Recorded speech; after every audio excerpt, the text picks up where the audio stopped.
Hi guys, Maikeru here. This is my video about the 2017 winter weekends. There is so many bonuses coming every single weekend throughout December and some of January, which I'll speak about in this video. Anything from ports, Slayer, skilling, minigames, you name it, there's boosts in near enough everything. There's so many bonuses and I'm going to cover it all, so let's get into the video. These winter weekends start on the 1st of December and the first weekend goes on until the 4th. This weekend is the combat weekend. There's quite a few awesome things that are happening this weekend. The first thing is that charm drops give 1 extra charm than normal. So if you're normally going to get 2 crimsons from that monster you're going to kill, you're going to get 3 instead. So stuff like celestial dragons give you so many charms during this weekend, it's unreal. You have a higher chance of rare drops and ring of wealth buff. So not only do you have a higher chance at the rare drops when killing bosses and slayer monsters and stuff like that, your ring of wealth has been buffed. So last year they done it so it was double rare drop table drops. This means when you got a battle staff drop, instead of it being like 600k, it was 1.2 mil. Hopefully it's like that again and that will be awesome. You also get 50% increased Slayer experience during the weekend, which means it's a perfect time to train Slayer. All Slayer assignments are given as VIP tickets, so you get 2 tasks to choose from without having to spend any tickets at all. Shattered Worlds gives 50% extra anima, so if you want to go get those abilities, that's the perfect weekend to do so. Bladed Dive and Salt the Wound are very good, so I would recommend that. You got 10% cheaper instant fees when doing bossing, which helps a little tiny bit, not much though. You have the ability to loot from Mazcab raids once per day. It's normally every other day, so doing it every single day gives you 4 loots just in this weekend. You get extra training points from boss training, so if you're helping out some friends, you can easily get some cosmetic overrides and stuff from your training points. The last thing, but certainly not least, is you can choose your own Reaper assignments. This means you can choose what death gives you, and you can choose what you want to kill for Reaper points. Really awesome weekend to kick off the winter weekends, and it's probably my favourite one out of them all. On to the next one. The next weekend is on the 8th to the 11th of December, and this is in Memaphos and Sophanem. There's quite a few things that are happening during this weekend, and some of them are pretty good while others are kinda poor. One thing is that new city quests appear twice as fast once you complete a city quest. So if you're going for some fast rep, these city quests are a good way to do so.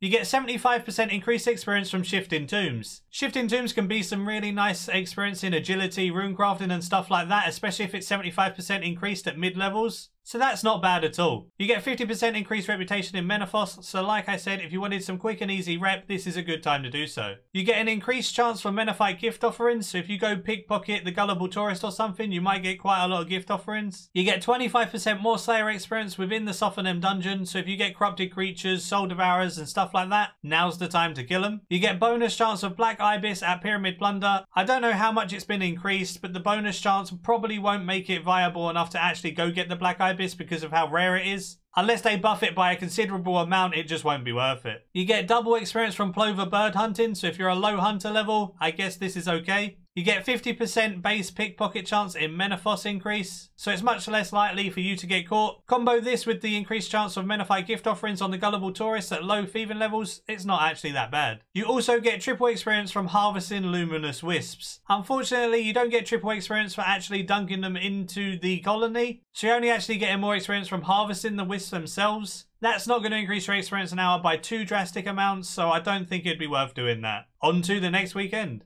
Okay, so from the 15th to the 18th of December, it's the minigame weekend. This and the combat weekend are my 2 favourites. There's just so much on this minigame weekend that is awesome. First off, you get +1 Castle Wars gold ticket a game, win, lose or draw, so you're always going to get a golden ticket. Really useful for those going for trim comp. You get 1 extra medal from fish flingers per game. Just a little thing that's going to help you on your way to your fishing outfit. You get double commendation from Pest Control and Conquest. So if you need Void or if you're a 10 HP pure or something like that that's going for experience while doing Pest Control, this weekend is going to be great for it. So I definitely know where I'm going on my 10 HP pure on this weekend. You get double experience and gambling rewards from Barbarian Assault. This is absolutely broken on the minigame weekend because double bonus experience means you can get up to 4 million firemaking experience. 2 million mining, and 1.6 million agility by doing hard mode Barbarian Assault. Getting that much bonus experience in those 3 skills is just outright insane. Definitely take advantage of it if you can. Bosses killed in Dominion Tower are counted twice. This helps for the task set and stuff, so always useful to do if you haven't done it already. And obviously stuff like Dread Nips are really useful from Dominion Tower. You also get plus 50% Dominion factor earned at the same time. This one is going to be amazing for people who are going for normal comp, plus 50% produce points at Livid Farm, which stacks with boosters as well. This means you're going to get so many extra produce points if you have both this buff going on the weekend and a booster.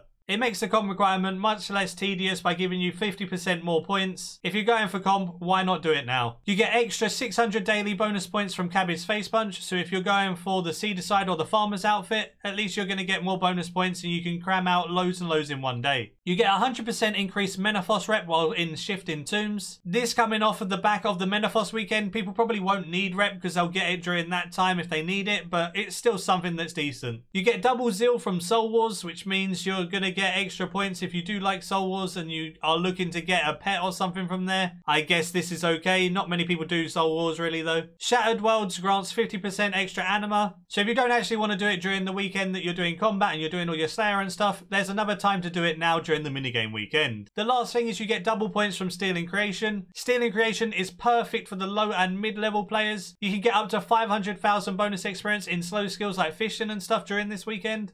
Really, really useful when you're only like 70 fishing for sure. On to the next weekend. From the 22nd to the 25th of December, it is Gathering and Support Skills. There is quite a few different boosts to Gathering and Support Skills during this time. First of which, Divination is boosted by springs lasting twice as long once activated. This leads to being a bit more AFK, which is pretty nice. Another Divination buff is Enriched Divination nodes spawn every 10 minutes instead of 20, so you're going to get 6 enriched spawns every hour instead of 3. They've also made fishing spots move around half as frequently as before. This doesn't really matter if you're doing something like Prif, and Memaphos doesn't move too often, but then again, it's just something that's an added bonus if you're doing any fishing that isn't in Prif. You have twice as much chance for the Pharaoh Scepter and Black Ibis at Pyramid Plunder. I guess 2 times the chance at Black Ibis makes it semi-decent, but it's still going to be so rare. There's a couple of boosts for Dungeoneering. One of them is that you get double tokens from regular Dungeoneering, which is pretty damn neat. Especially with the gold accumulator just coming out, it's a good way to get that. The other Dungeoneering buff during this weekend is that you get no experience penalty if you do die. I know things like Blink can be super annoying and you die sometimes without even meaning to, just because he's really awkward to kill. So something like this is quite helpful then. There's a boost to Hunter, and that is that 2 Origami spawn instead of 1 on Uncharted Isles. It's not really a boost to Hunter because you don't use the Origami to train Hunter really, but it's going to give you some more supplies if you're doing the arc during that time. Agility has a higher chance of activating the pit minigame when you're doing the courses, which is pretty decent if you don't have the Nimble outfit. You have a 10% chance not to deplete an Uncharted Isle resource, which means the arc during this weekend is going to be insane. That's pretty much just giving you 10% more chimes whenever you harvest resources. Definitely okay with that. The last one is kind of whatever because no one really mines normally or chops trees normally nowadays. But if you are chopping trees or mining, those nodes will replenish twice as quickly once you've depleted them.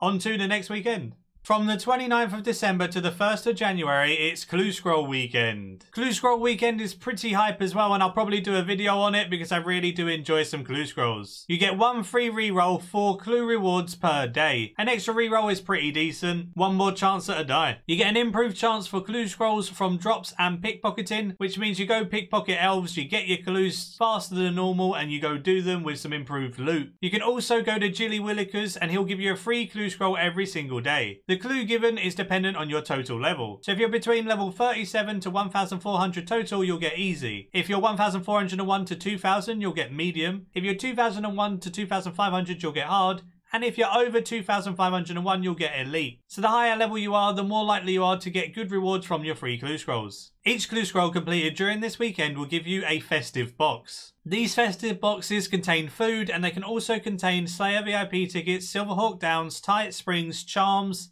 experience lamps, and stars. So all of the good stuff that you normally get from loads of different events, like these token events and the treasure hunter stuff, you're going to get some decent rewards from these extra festive boxes. Harder tiers of clues reward better festive boxes, so if you do an easy clue, you're going to get an easy festive box, which isn't going to reward you too much. But if you do an elite clue, you're going to have a much higher chance of good things like Silverhawk Downs if you do an elite festive box rather than an easy festive box. Really, really hyped to do some clues during this time and make a video for you all. On to the next weekend. The last weekend is from the 5th to the 8th of January, and it's to do with Artisan skills. There's some decent buffs amongst these. First of all, we have a buff to crafting, which is a 10% chance to produce an extra urn when adding runes. So when you're making urns ready to be used, you have a 10% chance to make an extra one, which is really, really nice. For fletching, you have a 25% increased fletching XP rate during this weekend. That's pretty damn good. Smithing, you get double experience and respect in the Artisan's workshop. So if you need a royal cannon or you need like auto reload or something, getting the double respect is a very, very easy way to do it with ceremonial swords or something during this weekend. If you just want some quick and easy experience or you want to AFK, you can get double experience here, which is actually pretty damn decent. For Runespan, we have increased node spawns and double reward points.